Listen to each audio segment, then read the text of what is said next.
What up, what up? What's going on, folks? It's KspadeTheProspect. Y'all know me, man. The artist formerly known as the Big Blue Chevy Driver, the leader of the Wolf Pack, the YouTube Rookie of the Year, eventually turned to the YouTube MVP, the leader of TMM, the owner of the wettest shot in all the land, better known as the Rainmaker. I'm all of that. And I'm back today with a video that I really don't even want to do. Like, I'm sitting here in the process of making this joint and I still don't want to do it. But before I get into all that, I know y'all can read the title, y'all see the juice. Before we get into that, let me explain what I got going on in this gameplay. Because some of you guys gonna be hearing me, but you really want to see what's going on. I got you on that too. I got you on all facets, bro. I got you. So this is a very competitive gameplay against two teams that's met each other numerous times. So I brought a video to the tube earlier against this squad where we played them. We searched, we got them, we played them, we beat them. We back, you know, after that game, we searched for another game. We got the exact same team. We played them, they won. We searched right after that, third time in a row, we got the same team. I hit record. I said, wait a minute, this is something epic. Best out of 3 series. And what do you know? We had a epic game. It slipped through our fingertips and they won. And I said, well, it was the best out of 3 and they won. Well, what do you damn know? Turns out, I guess it's a best out of 5. We get this team again. This is much later. And I go ahead and hit record because, hey, we faced this team a few times. Now, what happens when you get two teams that has faced each other numerous times, you kind of know what the other team want to do.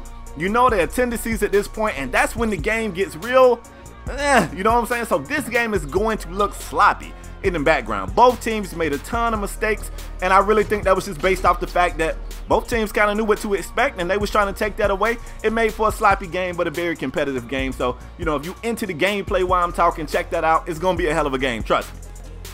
Now, let's get into the meat and the potatoes of the video today.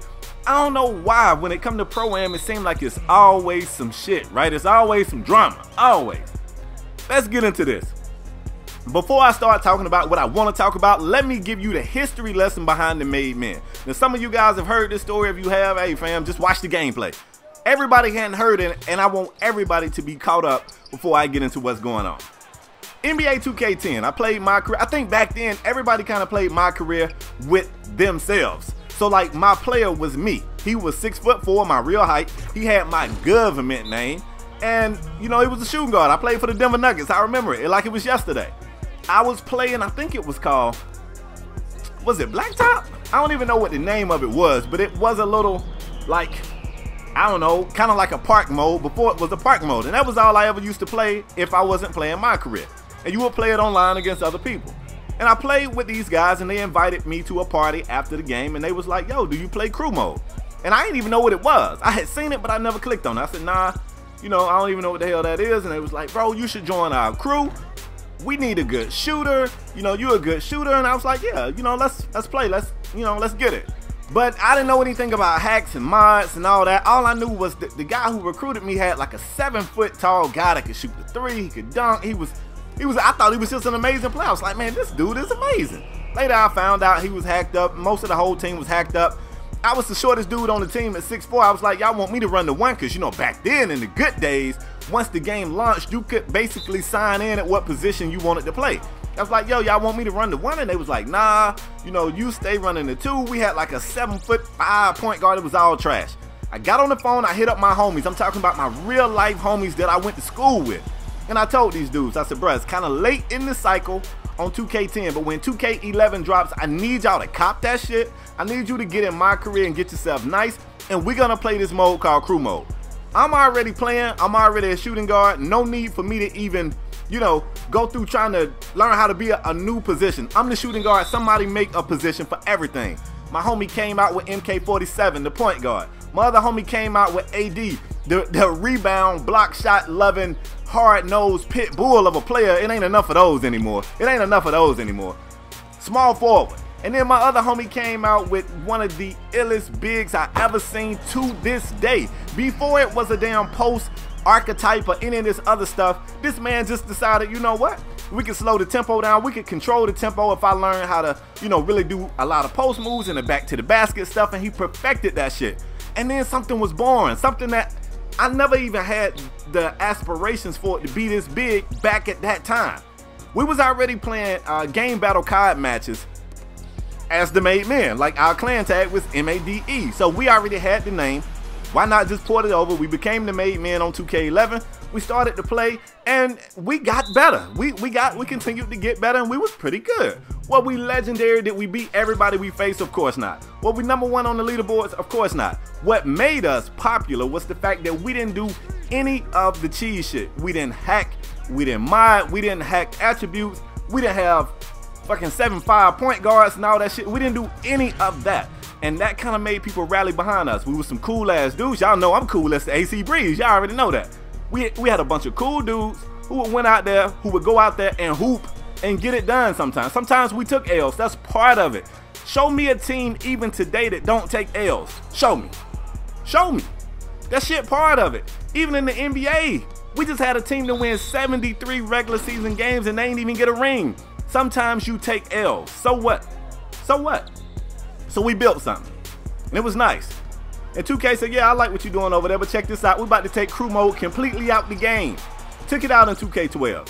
So what we do, we continue to play 2K11. We didn't give a damn about 2K12. We kept playing that joint. Until eventually they said, you know what? We're going to shut down the service on this old joint because y'all ain't rocking with our new product as long as we keep this old product up, you know, that's making you guys happy. We can't have that. We need y'all to move forward with us. And as they continue to take away these modes, avenues for us to play this mode, my friends started to lose interest in the product that is NBA 2K. Because I continued to play, I found other ways to feel that hunger. It would be team up, be all-star team up, it'd be Park, it'd be Jordan Rec Center, it'd be Cruise, whatever bullshit they sold us in place of crew mode, I played it. Not necessarily because I wanted to, but because at this point, I was addicted to the competitive nature of the game. I needed something to fill that void and I continued to play. So what happens is, now I gotta replace these guys that I used to run with. So I started to do recruiting and I'm finding guys here, I'm finding guys there. I'm talking about dudes who can hoop, dudes who nice at the game. And what I realized was, as I continue to build, I can replace these guys on the court. I can't replace what we had in terms of the family part of it. At one point, TMM was really a family, bro. Like, I know that shit sounds lame, a cliche or whatever, but for real, really a family. To the point where we can have a heated exchange. We can have an argument. Somebody might get cussed out. The next day, we was like, yo, what's up? What time we running? I can't replace that. I can't replace that. People don't want to be fussed at. People make mistakes and you say, damn, man, what you doing? You goofed up. And now they mad at you. Now they don't want to talk to you no more. Now they don't want to play. You know what I'm saying? Now they don't want to be on the team no more. Everybody wanted to be peachy, 24/7, rosy, everybody giggling and smiling. And that ain't life. I don't know. Maybe my life fucked up. I don't know what y'all call life. That ain't life for me. Life ain't that way. I'm married. I love my wife to death. At times we argue. At times it be cuss words. We don't wake up the next day and be like, fuck it, we want out the marriage. I don't get it. I don't get it. So here we go. Now that we're in the present day and I can truly appreciate the value of the brand of TMM, I see it and I feel like I got something. I feel like we got something. So here's the thing. Long time ago when people was even doing crew videos, they was making their crew videos like highlights. It wasn't many people that was making the brand a thing back in that day. People knew who MK47 was. I could have easily edited my videos to make it seem like I scored all the points and just show my points and end the video. I never did that. I always made my teammates stars in their own right. If MK had a big game, it was MK's day. I made that video around MK cooking. If Nate went wheels, that video was about Nate.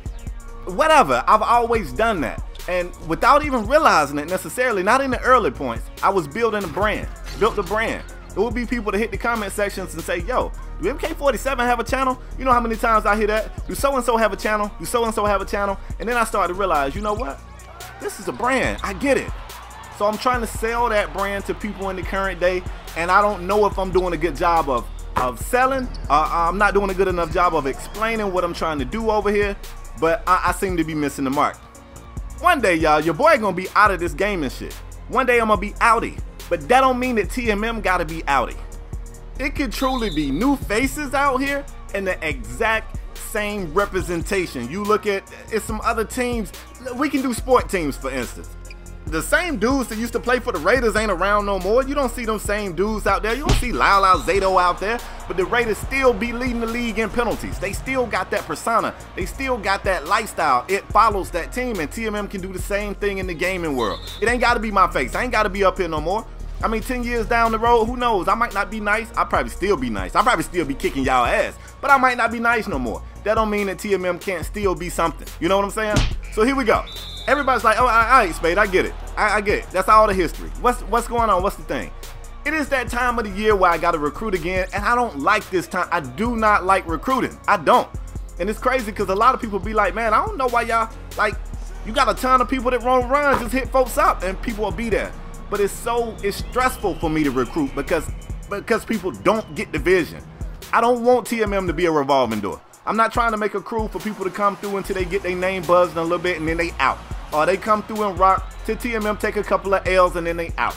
Or they come through and rock until they, like, that ain't what I'm trying to do. That's not what I'm trying to do, fam. And I would almost rather TMM not be a thing than for it to be a thing and just keep revolving. I mean, I'm talking about every time. We ain't even making it whole cycles. And it's new faces coming in, new faces going out. I don't really dig that.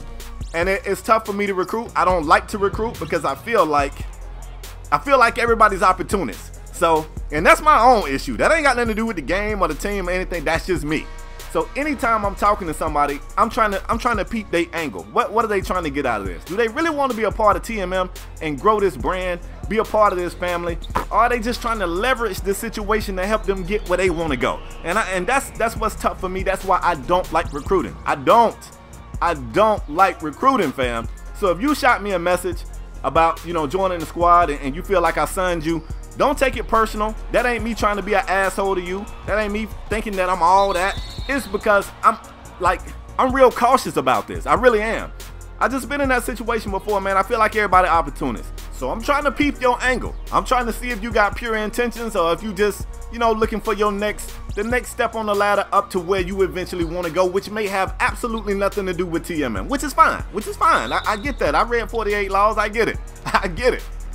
So I'm at the point where I want to add a couple of people. I want to add a PG and I want to add a shooter. Now let me go ahead and be frank with you guys. Let me let you know exactly what I'm looking for. You're going to have to be coachable. And hey, maybe I got some anger issues. I'm not saying I do, but maybe I do. Maybe some days I'm gonna be like, yo, what the hell, what you doing? Like, why did you shoot that? What are you doing? And I need you to be able to handle that. If you can't handle that, you're not gonna make it with us. Simple as that. You're gonna have to be able to handle the pressure cooker. TMM don't get a chance to just lose games and just go ahead and play the next. 9 times out of 10 when we lose, you get messages. People gonna send messages to your Xbox, they gonna tweet you, they gonna screenshot you, they gonna put you on their feed. I need you to be able to handle that. If you can't handle that, this probably ain't the spot for you. It's a bunch of questions that I'm gonna have for you, and at the end of the day, even if you ace all of that, you can ace all of that, you still gotta be able to fit with us. Gameplay wise and personality wise, we got a variety of things over here, man. Like a lot of times when I do the live chat, people be like, damn, I just assumed everybody in TMM was black, or I assumed everybody in TMM was older. Bro, I think the youngest person in the squad might be 21, 22. We got black, white, we got Hispanic, we got a wide variety of things over here, and everybody got to be able to work together. If you got a problem with any of that, you're not gonna make it with us. Simple as that. So here's what I'm gonna need y'all to do. If you're interested, if you heard all of this bullshit and you still think you got some interest, here's what I'm gonna need. First of all, I need you to be on Xbox One, because that's what the squad is. Whether or not the squad gonna move at some point, I don't know. Right now, I intend on leaving TMM on the XB1. I need you to put your position and your archetype. Somebody's gonna go through here and put athletic finisher center, which that's not what I said we was looking for. And I need you to put your gamer tag. Am I gonna hit up every single person that put something in there? Probably not. So if you don't hear back from me, ain't no need for you to send me a message like, yo, I thought you was real, but you fake, cause you ain't never hit me. Like, save my data, save your data. Don't even send me that. But basically, if you feel like after hearing all that bullshit, you could apply, do me a favor, yo, drop that info in the chat. I'm gonna go through, we're gonna try some people out. I'm probably going to live stream the tryouts. Matter of fact, forget that probably. I'm definitely gonna live stream the tryouts. That way, anybody else who think they wanna try out can see how yours went. They can see how the team react to different things, and they can see if they even want to waste their time and apply it. And this for real, hopefully this is my last time recruit. Fam, I don't like recruiting. I hope this is my last time ever recruiting. I hope. It probably won't be though, because I know how things go. But in closing, man, the video is drawn to a close. Shout out to the Flex Squad for giving us another tough ass battle. This team, man, is to the point where I like to play them, but I hate them. I hate them. Like, I hate y'all, bro, because y'all get on my nerves. Y'all get on my nerves, and that's a good thing. In a weird way, that's a compliment for me. So we're looking to add a couple of people, man. I say a couple. I don't mean that literally. I don't mean just 1 or 2. Could be as many as 4, 3 or 4 max. If you feel like that's you, drop me that info. Hope you guys enjoyed the video. I'm out the next time, y'all. Peace.